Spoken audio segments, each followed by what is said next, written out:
নমস্কার বন্ধুরা, story telling চ্যানেলে সকলকে স্বাগত।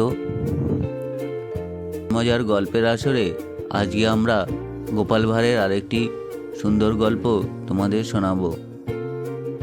এক হোটেলে হোটেলওয়ালা ও তার বন্ধুর সঙ্গে কথাবার্তা হচ্ছিল। এমন সময় দেখে যে গোপাল হোটেলের সামনে দাঁড়িয়ে আছে। ওই বন্ধুটি হোটেলের বন্ধুকে বলল, ওই যে লোকটা দেখতে পাচ্ছ, ওকে জব্দ করতে পারবে? হোটেলওয়ালা কাল বিলম্ব না করে বলল, আরে এ আর এমন কি? রাস্তায় হোটেলের সামনে দাঁড়িয়ে গোপাল এক বন্ধুর জন্য অপেক্ষা করছিল। এদিকে হোটেলে মাংস রান্না হচ্ছে। হঠাৎ হোটেলওয়ালা গোপালকে ছুটে এসে বলল, আরে মশাই, দাঁড়িয়ে দাঁড়িয়ে মাংসের গন্ধ শুকছেন নিশ্চয়ই, দাম দিন শিগগির। গোপাল তো অবাক।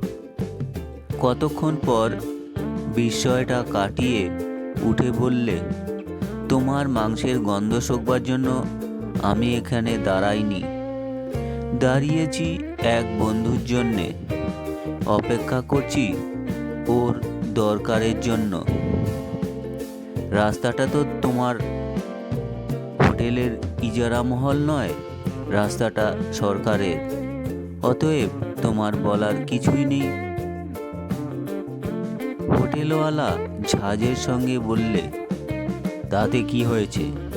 ঘ্রাণেন অর্ধ ভোজনং, গন্ধ শুকলেই অর্ধেক খাওয়া হলো। এক ডিশ মাংসের দাম 8 আনা, তার অর্ধেক 4 আনা আপনাকে দিতেই হবে। গোপাল 4 আনার একটা সিকি পকেট থেকে বার করে হোটেলওয়ালার কানের কাছে ঠং ঠং করে বেশ কয়েকবার বাজালো। তারপর আবার সেটিকে পকেটে রেখে দিয়ে বললে, ঘ্রাণে যদি অর্ধেক খাওয়া হয় তবে শ্রবণেও অর্ধেক পাওয়া হয়েছে।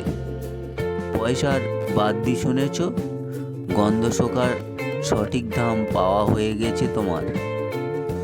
কথা কাটাকাটি শুনে সেখানে যেসব পথচারী দাঁড়িয়ে ভিড় করেছিলেন তারা হেসে উঠল হো হো করে।